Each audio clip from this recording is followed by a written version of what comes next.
मुझे कोई ब्लैकमेल करने की कोशिश करे ना कि मेरी गवर्नमेंट चाह रही है, ये तो बड़ी छोटी चीज़ है गवर्नमेंट जाने की। मेरी जान भी चली जाए ना, मैंने इन चोरों और डाकुओं को नहीं छोड़ना। ये मेरा अपनी कौम से वादा है।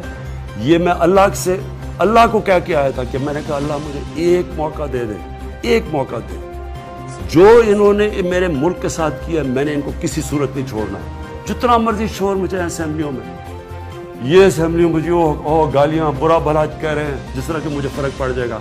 मैं वो हूँ जो 1 लाख लोगों के स्टेडियम में जाता था मुखालिफ ग्राउंड के अंदर, और सारे मुझे बुरा भला कह रहे होते थे। मुझे इनके थोड़े से लोगों से कोई ज़िंदगी में फ़र्क नहीं पड़ता, लेकिन मेरा जो मर्जी आपने करना करे, मैं आज आप सबको बता रहा हूँ।